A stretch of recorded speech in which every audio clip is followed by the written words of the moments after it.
2 நாளா கிளைமேட் ரொம்ப மோசமாவே இருக்கு. இந்த மாரி டைம்ல தான் இந்த பஜ்ஜி, போண்டா அந்த மாரி ஏதாவது சாப்பிட்டா நல்லாயிருக்கும் அப்படின்னு சொல்லி தோணும். சரின்னு சொல்லிட்டு அந்த அன்னைக்கு அப்படிதான் வந்து பஜ்ஜி பண்ணிடலாம் அப்படின்னு ரெடி பண்ணிட்டு இருந்தேன். மாமியாரும் வந்திருக்காங்களா, சரி எல்லாரும் வந்து சேர்ந்து நல்லா சாப்பிடலாம் அப்படின்ட்டு தான். ஸோ இந்த வருஷம் இன்னையோட முடிய போகுது. உங்களுக்கு வந்து 2024 எப்படி இருந்துச்சு அப்படின்னு சொல்லி சொல்லுங்க.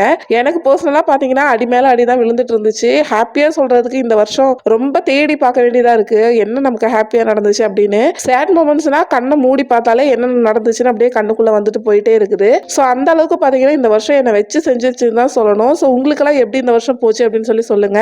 வர்ற புது வருஷமாவது நமக்கு வந்துட்டு நல்லபடியா அமையணும் அப்படின்னு சொல்லிட்டு எல்லாருக்காகவும் நான் வந்து கடவுள்ட்ட வேண்டிக்கிறேன். அதுக்கப்புறம் பார்த்தீங்கன்னா, இந்த மீஷோல இருந்து இந்த ஒரு குர்த்தி வந்து வாங்கியிருந்தேன். இது வந்து ஸ்டிச்சடு இல்ல, அன்ஸ்டிச்சடு குர்த்தி. ஸோ என்னோட வெட்டிங் டே வரப்போகுது. அதுக்காக வியர் பண்ணலாம் அப்படின்னு தான் வாங்கியிருந்தேன். இதை வந்து நான் ஸ்டிச் பண்ணிட்டு தான் வியர் பண்ணணும். நான் பண்ணும்போது ஸ்டிச் பண்ணும்போது உங்களுக்கு சொல்றேன்.